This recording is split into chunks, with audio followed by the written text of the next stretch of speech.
Hello and welcome to Politics Theory Other. Unfortunately, there's no new episode this week because, as you might guess from my voice, along with approximately half the population of Britain, I've been laid up with flu. And this has meant that an episode with Nikhil Singh on the electoral victory of Zoran Mamdani has had to be pushed back, and we'll be recording that next week. So instead, today's episode is an old interview with Alexander Gallas on his book, The Thatcherite Offensive, that we recorded 6 years ago. PTO has now been going for more than 7 years, and some of the earlier episodes unfortunately have truly abysmal audio quality because of the podcasting technology of the time. But thanks to the wonders of audio editing software in 2025, it's been possible to quite significantly improve the sound quality of those episodes. And so in the coming months, there will be a few episodes from the archives appearing, just in cases where episodes were not particularly related to events in the news cycle and where the sound quality was especially poor. So in the following interview with Alexander Gallas, we talked about the extent of popular support for the Thatcherite project and about the debates of the 1980s between Stuart Hall and Bob Jessop regarding how to characterise Thatcherite hegemony. We also in the interview touched on the New Labour era and how it consolidated the neoliberal revolution. Alexander Gallas is an assistant professor in the Department of Political Science at the University of Kassel, and he's one of the editors of the Global Labour Journal. He's the author of The Thatcherite Offensive, a Neo-Poulantzasian Analysis. You begin the book by contrasting the positions of two groups of Marxist intellectuals in the 1980s who were seeking to account for the success of the Thatcher project or just more broadly describe what the Thatcher project was. So there's the first group most closely associated with Stuart Hall and the cultural studies tradition, and then the second group around Bob Jessop and the state theory school. So as I understand it, the nature of the dispute between the two groups was over the degree to which Thatcherism could be seen as a successful hegemonic project. Could you explain what is meant by a hegemonic project and what you see as the key differences between the positions taken by the groups around Hall and around Jessop? I think the group around Hall came first, and the point they were making was that they said, well, this is not just a sort of authoritarian crackdown. In actual fact, Thatcherism manages to organize quite a lot of consent, and quite a lot of people are in support of it. And the issue they were thinking about was how does that work? And why is it that people suddenly agree to a project that radically changes the parameters of British politics towards the right, and possibly even working class people start supporting such an agenda.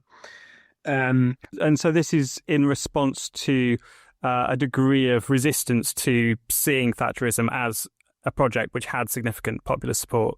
Yeah, exactly. So basically, the assumption that, this is just a reflection of a situation of crisis, this will blow over, this will go away. And Hall and the other authors in his camp actually stressed, no, there's something at stake. There is possibly a fundamental shift going on, and the parameters of politics will be changed quite profoundly. And the way the Thatcherites or the circle around Thatcher do it is that they say, and that is possibly a story that resonates with politics today, they go against the establishment just as they go against the people on the left who are trying to bring down the country. So in a certain way, the claim was, according to Hall and his circle, that there was a mode of speaking on behalf of the people against established forces that brought the country into a crisis. And these forces were on the left, on the right, and they also went across classes. I mean, that's part of this sort of populist appeal of Thatcherism, that, the claim was, well, one nation Tories were too willing to compromise, didn't take a hard line where they should have taken a hard line. Very often behind them were vested interests that weren't really interested in productive investment, but in simply enjoying their privileges. So in a certain way, the point Hall and his circle made was that there was something like a new group emerging that centered on this idea that the hardworking, aspiring people in Britain deserved something better than this system that had gone into crisis.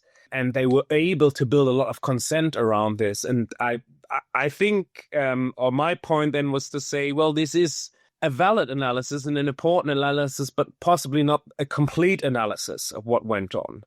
So the Jessop side very much stressed, well, yes, this may be the case, but there are all sorts of contradictions, especially at the economic level and the political level, that are important to take into account when you look at Thatcherism.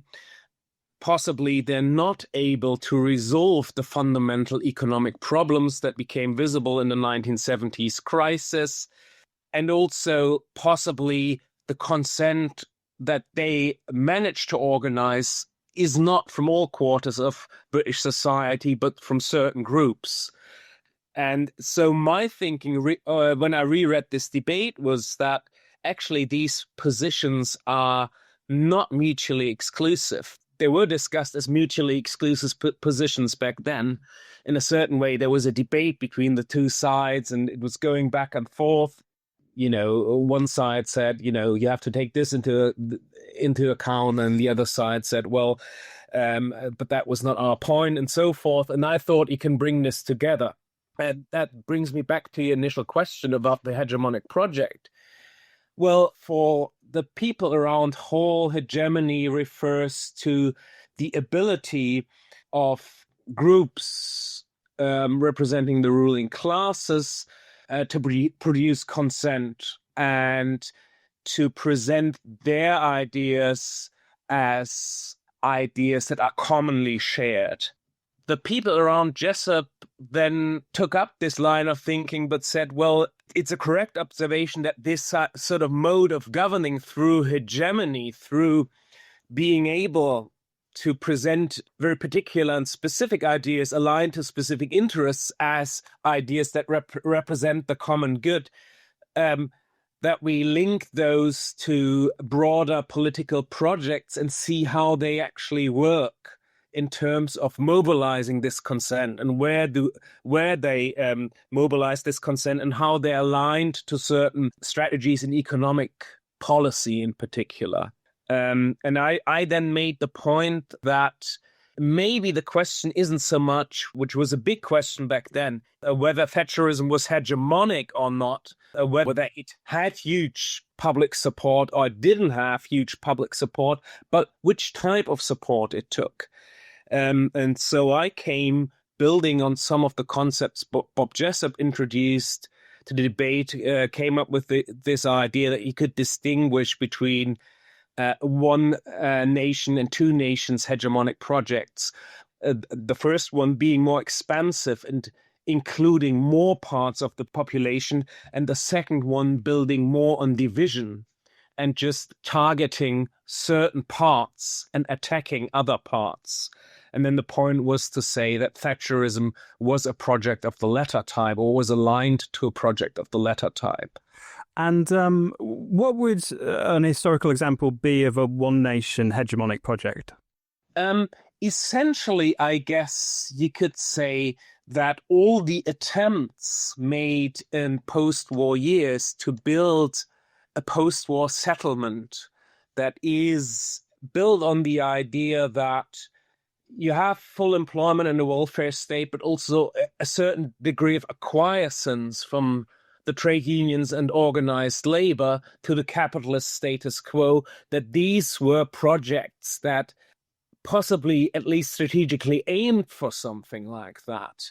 Whether it came into existence is a different question, because historically speaking, from what I found, this post-war arrangement very quickly ran into problems and recurring economic crises, and the various post-war governments of Britain, be they Labour or Conservative, struggled with establishing a kind of stable form of government that at the same time ensured a steady growth in living standards for the working class. So from the late 50s onwards, this became more and more of a problem and culminated in the 70s crisis. So in that sense, you could argue possibly a lot of the ideas at the time were framed in a one-nation way, but possibly never had a project that really took off and enjoyed very, very broad success and very broad support. And would you perhaps see some of the governments in mainland Europe, I mean, particularly perhaps West Germany during the period of the 50s, 60s and the 70s as a successful hegemonic project as compared to a failed attempt at a one-nation hegemonic project in the UK? I mean, it was surely less ridden by crises, what you saw in some of the Western European countries. I'm a bit hesitant to apply the exact same term because it very much is a term that obviously comes from British politics. This notion of one nation Toryism, which goes back to the 19th century. But I mean, you could say that West Germany, say in the 50s and 60s, was a country where you had fairly broad support and rising living standards. Nevertheless, it's also important to point out that this consent is never complete. And I guess that's a very important part of the West German story, that there was a migrant population that was part of this story and part of the effort to rebuild West Germany after the war that was not part of this consensus. This is the guest worker program. Yeah, and did not benefit materially to the same degree that other members of the German working class benefited from it. So these things need to be taken into account. But in terms of, I guess, the overall thrust of politics, yes, it was very much a mode of politics where you had a broad degree of consent to the prevailing economic system, to the degree that you had in the late 60s already something that has become more prevalent in recent years in German politics, which is a so-called grand coalition between the Christian Democratic and the Social Democratic Party governing together, which is obviously a very, very much a consensus-based political model, but at the same time from the 60s and 70s, late 60s, early 70s onwards, also first signs of economic strains. I mean, that is also part of the story in West Germany. In terms of thinking about Thatcherism as a two-nation hegemonic project, what does that exactly look like? You know, who are the two nations? Well, I mean, it's an age-old distinction in British politics. It goes back centuries, that there's this idea that they're the deserving and the undeserving poor. So a group of people who are poor because they're work shy in this discourse, they are not willing to work, who are immoral and so forth, and then a group who, due to circumstances, they don't control land in a bad situation and deserve some help. So this is a really old pattern, if you will. But I would say, and I would argue, that there is a specific Thatcherite twist on this motive, or a way in which this was taken up from the 70s onwards, by saying, well, there are actually two nations here. One nation of people who are idle, who are lazy, who don't want to work hard, who either enjoy privileges or make trouble, who complain, and then another group who are sort of hardworking, who want to better themselves, who want to improve their situation. And you can find these motives in a lot of the speeches, papers, pronouncements of the circle around Thatcher and from Thatcher herself in the 70s and then also in the 80s. And building on that, I would say the general way in which Thatcher and her circle communicated with the population was to say, well, obviously we side with those who are sort of hardworking, who are aspiring, who want to better themselves, and we go against those who are idle and privileged. And privilege here includes unionized workers, right?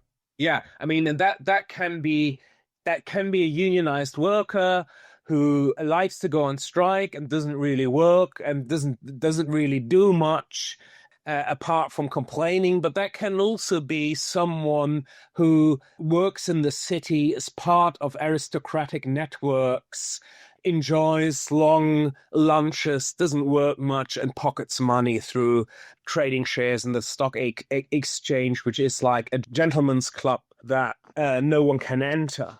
So both these groups were attacked in Thatcherite discourses, and they were saying, we go against them. These are the vested interests. And any kind of people who were somehow not conforming to what the Thatcherites saw as this large group of people who are hardworking and who want to improve themselves through hard work and so forth. And when it came to the actual political agenda that came out of this meant crucially attacking the trade unions. My book is very much about saying that a crucial part of the Thatcherite project, if not the crucial part, was undermining organized labor in Britain. But part of it was also, and it's also a chapter in my book, about, for example, liberalizing the stock exchange and making sure financial corporations had access to it and international financial corporations had access to it. And these kind of old networks that controlled it were sidelined in the process. And so in terms of that attack on gentlemanly capitalism, so to speak, and the so-called wets in the political sphere around Thatcher that were identified with One Nation Toryism, is that simply done because it's a useful strategy in making that populist turn appealing to the working class by saying, look, we're going after these vested interests at the top. We're not just going after, feckless workers, quote unquote. Or is that attack on that sector of the elite actually a goal in and of itself? My hunch is it's the latter. It seemed to be a strong sense in Thatcherite circles, and I think here of Keith Jessop, who was one of the leading intellectuals behind the Thatcherite project, who wrote about how the transition to capitalism in Britain had been incomplete, and how this had created certain vested interests that were privileged simply because of feudal privileges. Now, obviously, this didn't go as far as saying, we want to go against, say, the royal family or abolish these aspects of British society and the British political system. But there seemed to be a strong sense that they wanted a new type or more complete type of capitalism, which they also called a popular capitalism, meaning what we would possibly today call entrepreneurial attitudes that are deeply rooted in the population, where everyone thinks of themselves as a potential entrepreneur or share owner, where everyone works hard to improve themselves and so forth. And in a certain way, if you then look at the composition, for example, of Tory MPs who entered Parliament in the 1980s, these were very often people who came from not so privileged backgrounds and were people who had experienced social mobility and saw that as a product of their hard work, and had chosen very individualist sort of paths of improving themselves. So in a certain way, this was part of this project, and it was also part of the popular appeal of this project. Just going back for a moment to Stuart Hall and to Bob Jessop, in your book you make this distinction between class politics and economic order politics. Could you explain what the distinction you're trying to make is exactly by using those terms? This distinction at first may seem a bit counterintuitive. What do I mean by this? Well, when I started doing research on this topic, I was thinking I'm interested in the issue of class and how class is negotiated at the political level and addressed at the political level. And what you quickly realized once you asked that question is a whole range of political interventions have class effects. you could argue almost any political intervention has class effects of sorts, which means that to simply talk about class politics is a bit problematic, because you automatically see that there are different ways in which certain political interventions affect class. And my idea then was to say, well, there are political interventions that address class relations directly, and then there are others that have pretty massive effects, but in a more indirect manner. So I came up with this distinction by saying, well, class politics I reserve for those interventions that affect class in a more direct manner, whereas economic order politics is maybe something that has to do with economic policy and the broad sort of economic strategy that is put in place, very much affects class, but more in an indirect manner. So this may sound pretty abstract. To make it clearer, if you bring in changes to trade union law that have direct effects on how people in workplaces can organize and how people can act collectively who are working class people, then that would be class politics. If we talk about monetary policy, say, this can be awfully important in terms of its class effects, but obviously political interventions are aimed directly at addressing monetary issues, exchange rates, interest rates, and so forth. So that would be economic order politics. In relation to this, so in the book you describe the way in which we have quite an understandable tendency to map changes in society sharply onto changes of government. But you argue that while the Labour government that preceded Thatcher's election didn't engage in the kind of aggressive class politics that you describe elsewhere in the book, they did set in train some of the policies that constituted the economic order that the Thatcher government oversaw. So could you say something about the continuities and discontinuities between the Labour government of James Callaghan and of the first Thatcher government? I mean, what is important to take into account here is that there was the 1970s was a situation characterized by deep economic crisis, which then also started to translate into a political crisis and possibly also an ideological crisis. And what happened in the mid-70s was that the Callaghan government made an agreement with the IMF simply because the pound was under massive pressure. And there was the assumption that Britain needed help in a situation of high and rising unemployment and high inflation in terms of getting the British economy back on track. And in that situation, the Labour government chose to impose certain monetarist measures, in particularly to cut back on state spending and allow unemployment to increase. And in this sense, it foreshadowed some of the measures that then were put in place later in the Thatcher government. So in this sense, you could argue that there were already strong changes in the mid-1970s before Thatcher was even elected in terms of assumptions about how the economy should be managed and how governments should try to induce growth. So more of an attempt to do so by restricting state spending, by curbing inflation, by stabilizing the currency, which were all motives that would then be important for Thatcherite economic order politics. What was different, though, and there are some quotes in the book around this that I found quite interesting. Dennis Healey, who was the chancellor at the time, the Labour chancellor, said he was an unbelieving monetarist in the sense that he felt that financial markets needed this intervention to calm things down, but he did not really believe that this would be conducive to stabilize growth over the medium term. So it was more sort of a short-termist intervention, whereas the Thatcher government very, very clearly was of the opinion that interventions of this type were absolutely necessary and the right way to turn the British economy around. And so for the Callaghan government, it's more of a tactical move rather than betraying any real sympathy for neoliberalism more generally.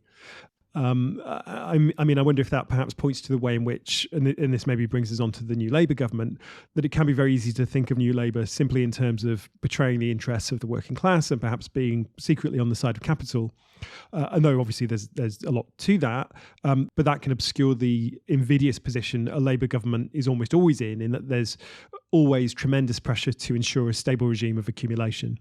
Yeah, I think it's an important question that you raise here. And it's something I was thinking about today also when I was thinking about how this story resonates with the present day.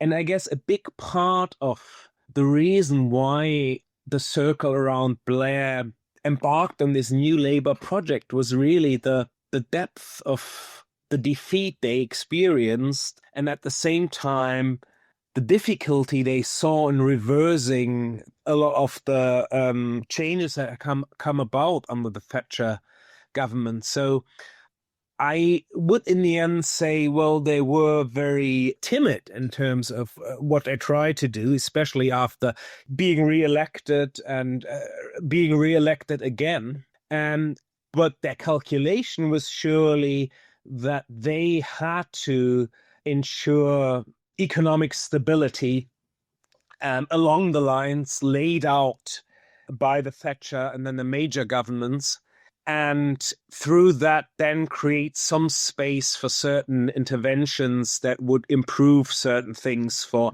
less privileged groups in British society. As I said, I'm still doubtful whether this especially over the medium term, was a viable strategy.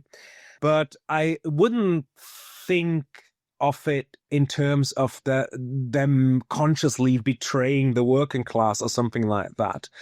In fact, if you look at the discussions in the Labour Party throughout the Thatcherite era, there were always roughly two positions. And one was saying, we need to fight this tooth and nail because it's really dangerous and it does real damage to the people we represent. And another position that said we need to accommodate to the new realities. You know, people are in favor of some or a lot of the changes that the Thatcher governments have instituted. In certain ways, certain groups have also benefited materially from those changes. And our policies should more be geared towards saying we don't change everything or create a rupture with what the Thatcherites did, but modify it. In a certain way, I think this was a very problematic strategy because in a lot of the cases, at least when it came to labor relations, it meant that the answer was acquiescence, not militantly fighting back against the attacks on organized labor. And I can't think of very many examples where that paid off, in the sense that the industries were run down anyway, people lost their jobs anyway. So in that sense, I'm doubtful about this strategy. At the same time, obviously, in certain ways and at certain points, especially after Thatcher had been re-elected twice in 1987, there was a feeling, there's been a profound shift and it's difficult to reverse that shift. And what do we do now? Which is sort of an understandable way of thinking if you think of a situation like that. I was recently bickering with John McTernan on Twitter, that former advisor to Tony Blair, about the question of whether New Labour should be seen as neoliberal or not. And the argument he was making was that, say what you like about New Labour, but it did increase spending on public services. It did make efforts to channel resources to poorer communities, at least after the second budget. Initially, they kept to the spending commitments of the previous major government. What would you say to that argument, and what do you think it is in particular that characterises New Labour as a neoliberal project and as a consolidation of Thatcherism? Well, I think it was a neoliberal project because it did not in any way touch, and I mean, that brings me back to this possibly somewhat opaque distinction between economic order politics and class politics. In terms of the general economic strategy, I would say that there was a great degree of continuity. And you already mentioned the first budget, which was completely along the lines of what the Tories had laid out. And also this general reliance on an accumulation strategy that was driven by finance. I don't see how New Labour at any point seriously was trying to reverse or change that. So in that sense, there's a really strong degree of continuity. And that's why I introduced this term of economic order policy also to map this continuity. At the same time, an argument that I'm making is that in the area of class politics, there is a change. And there is especially a change when it comes to welfare policies that are more expensive, when it comes to the public sector and the expansion of the public sector. That's something that changes. But the important point here is this happens against the backdrop of leaving almost everything else intact. So the economic strategy is left intact. And what's also left intact is all the changes to trade union laws that very, very much curb the ability for organized labor to remain in place. So in that sense, there is a strong degree of continuity. And from the late 80s onwards, there's more and more discontent with, let's say, the social impact of Thatcherism in the sense of its effect on communities, its effect on social inequality, its effect on public services, and so forth. That's the area that New Labour takes up and where it takes up the discontent, but it leaves intact just about anything else. Now, you can say, obviously, that still brought material changes to people's lives. You know, if your public sector is expanded, if people can access better public services, obviously that makes a massive change. But the problem is also that through leaving intact the accumulation strategy and leaving intact this heavy reliance on finance and also leaving intact the liberalization of consumer credit markets, which inflated demand by allowing people to go into debt, leaving intact the privatization of social housing and people getting access to mortgages and all of that. All of that fed it directly into the big crisis from 2007 onward. So it was not very sustainable what New Labour did. In fact, they contributed directly to creating this huge crisis. And in that sense, yes, you know, some people benefited from the public sector being expanded during the New Labour era, but that proved to be problematic once this big crisis hit.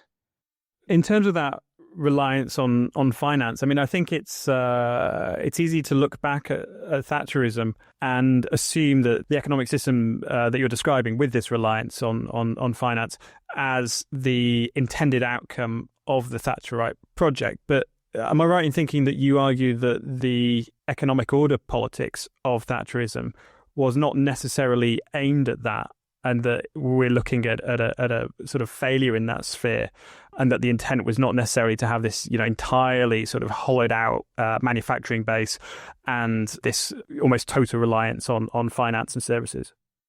I mean, if we talk about intended effects, I think what was clearly intended, and that's one of the key interventions, I guess, that I make in my book, is attacking the trade unions. That was planned, premeditated. I've looked at the historical documents from that era. I think I can show, you know, that there was a very, very clear-cut plan at work. In terms of economic policy, I guess yes and no. So yes, in the sense that there was a very strong idea that there needed to be a fundamental shift in economic policy. and that shift would involve liberalizing and opening up the British economy. And I guess the circle around Thatcher saw at a very early stage that would heavily damage the less competitive parts of British industry. And they were very willing to put up with this result. They even welcomed this result for two reasons. One was because it obviously destroyed the organizational bases of the trade unions.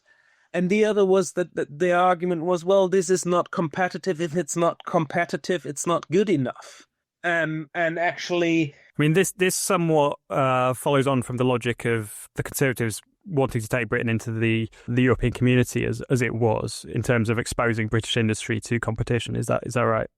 Yeah, I mean, that motive has been around for longer, and it was also part of the integration into the European economic community.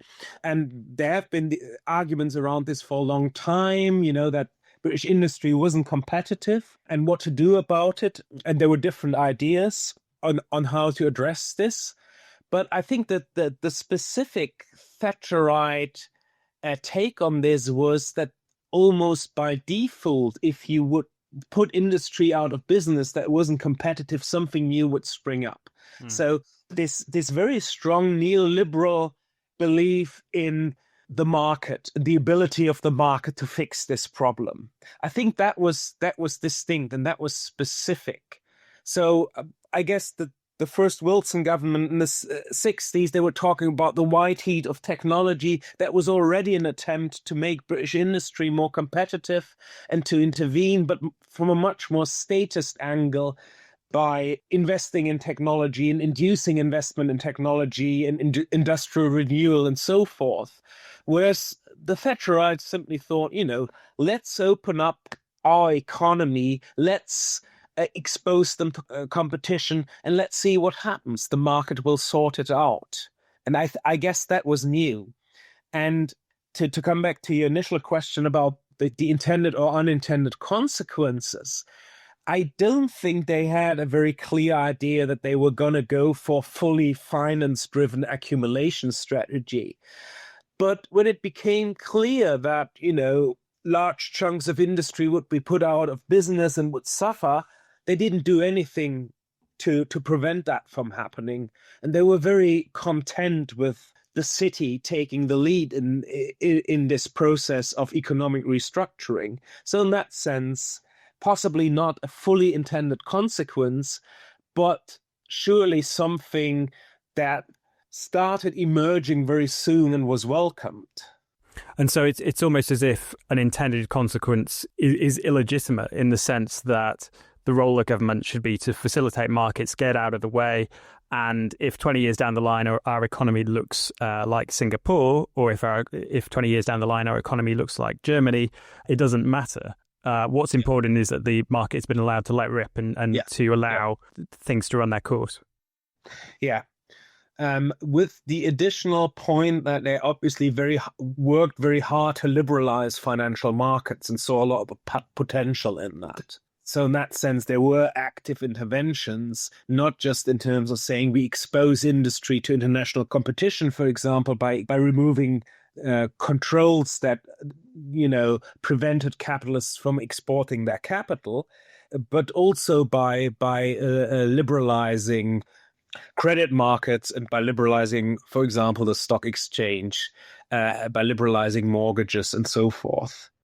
So there's a sort of legitimate pro-market form of state intervention and an illegitimate form which is associated with curbing finance and industrial policy and that sort of thing.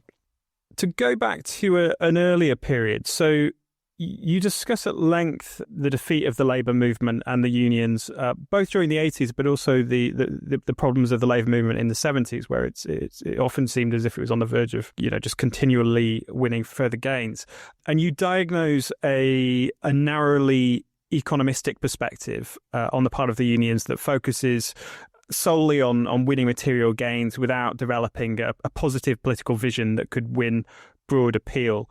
Why do you think it was that the left and the unions specifically during that period couldn't develop that kind of vision? And where do you think responsibility for that failing primarily lies? I find it hard to pinpoint responsibility because that reflects... I just want to blame someone, Alex. Okay. Then tell me. Oh, I don't know. I'm asking you to tell me. Okay. Okay. So obviously that's a reflection of a specific conjuncture in the 1970s, but also possibly more longer term economic, political, and possibly even cultural trends. One thing is that we definitely have to take into account, obviously there is, and you can talk about Western Europe, you can talk about wider world, there is a surge of the left in this, in particular in the late 60s, and possibly also the early 70s. And in the British case, that is aligned with unions being very strong. We have the case which seems exceptional. I don't know of a similar case where a conservative government is brought down through strikes. So it's the government of Ted Heath in the early 1970s. There are two minor strikes. Heath calls an election and says, who governs the country? Obviously alluding to the fact, do the unions govern the country or is it the government? And he loses. And that shows some of the strength of organized labor around that time. At the same time, this is a time surely when the authoritarian socialist model that is dominant in Eastern Europe shows signs of crisis as well. And I guess that is also a moment where social democratic governments, also in the countries that we've been also already talking about, say West Germany, or possibly the more center-right governments that you have in countries like Italy or France, they're all dealing with the fact that this productivist model of the 50s and 60s is under strain. And I guess in this situation, it's hard to make out where to go. So a planned economy of the Eastern European type isn't really attractive. The kind of productivist arrangements with mass production, mass consumption that you maybe saw in France or in certain parts of Italy doesn't look as attractive anymore. So there is a real lack of ideas, I guess, in a certain way, in terms of where to go with this. And so that you don't feel that during that period there's particularly a democratic socialist tradition which, in Britain becomes associated with things like the GLC during the 1980s. You don't really think that there's something sufficient there to draw on? There are attempts to think about alternatives, and there are attempts to think about cooperatives, and there are attempts to think about nationalization of key industries, and so forth. But what I don't see so much is this coming together in a sort of coherent or clear-cut narrative of where to take the country. And partly, I would also say, what feeds into this is a long tradition that you find in the British trade union movement, that obviously and understandably improvements to living standards are very often seen as improvements to wages. The key demands of unions, and I mean, obviously that's how they organize people, that's how they mobilize people, is around, pushing for higher wages. And that in itself is then seen as feeding into inflation and causing some of the problems in the 1970s. I don't think that story is true. The story is way more complicated because there's a real lack of investment in industry and a lack of trying to get more productive technologies off the ground. So there's a real failure on the side of capital to restructure production. And in that sense, I think this story of saying, the unions are to blame because they demand higher wages is also not correct. But what I would also say is possibly the left would have had it easier if there had been attempts to create a clearer narrative of where they want to go. And there seemed to be a bit of a lack at that historical moment. We appear to be in a moment which obviously not identical to the situation of the late 70s, but we do seem to be in a position where we're seeing perhaps the breakdown of neoliberalism as an effective strategy of governance. To what extent do you think what you talk about in the book has relevance to the current conjuncture? And what lessons do you think we can draw about the situation today? I was expecting you to ask that question. And I think, part of the reason why I became so interested in this story was my strong feeling, and we're talking about the mid-2000s here, that a lot of the political debates of the present day are informed by historical experiences. Either these are very conscious historical experiences, or they have become sedimented in a way that people aren't even aware of, and that still inform their political debates. And so I think it's well worth taking this historical view. A lot of people have come to the realization that there is a danger in our analyses to be methodologically nationalist, in the sense of saying, I just look at one country and want to understand it in its own terms. And certainly that critique could also to a degree be leveled at my analysis in the book. But there's also a danger of methodological presentism, in the sense that we try to understand the present just in terms of the present and what is going on right now, when in actual fact there are longer term continuities at work. And so there are various things or patterns that you can see that are still with us in new ways, but were already present back then. I've already mentioned briefly the question of Europe.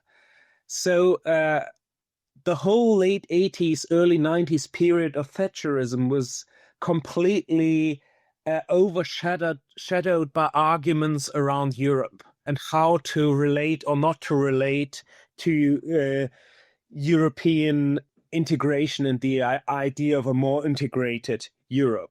And essentially, there were already two camps within the Thatcherite blocks. Those people who said, we've gone far enough with what we've achieved, let's try to somewhat consolidate that and be pragmatic about our next steps. And then others who were very, very radical and who were very discontent and thought that the whole way in which the EU, or back then it was the EC, so the European Community, worked was anathema to the political style that Thatcherism stood for, which was very radical and very, very much about pushing forward and getting stuff done and getting rid of what you thought was wrong and so forth. So very, very different from this type of constant negotiated compromise that you had at the EU level, where you then also had to somehow deal with other governments with other interests and strategies and other representing other political traditions and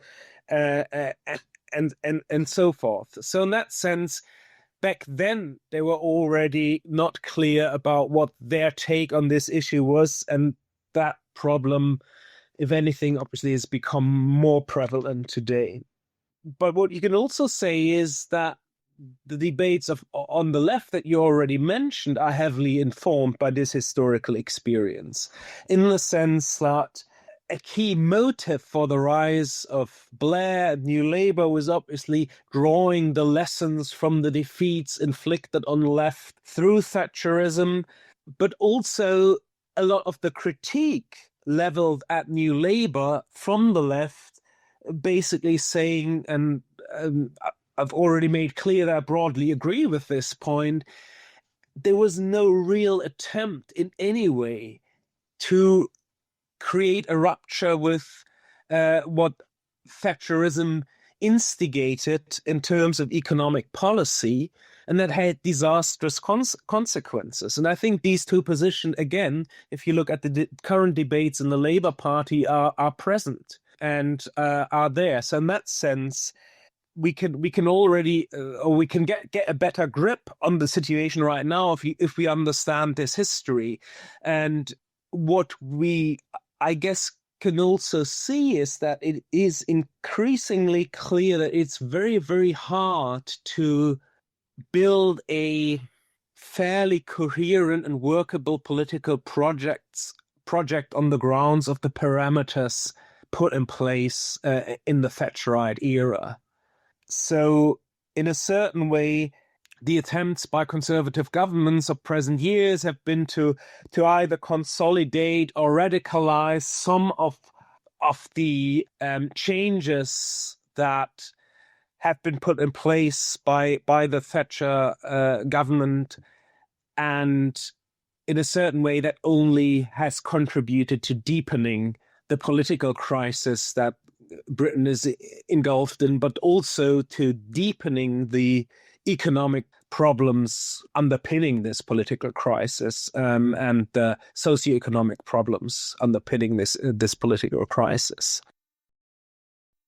You've been listening to Politics Theory Other. If you enjoyed this episode, please consider rating the show on Apple Podcasts or whichever podcast app you use. It really does help to bring in new listeners. The show's music and graphic design is produced by Planet B Productions. I'll be back with the regular show soon. Thanks for listening.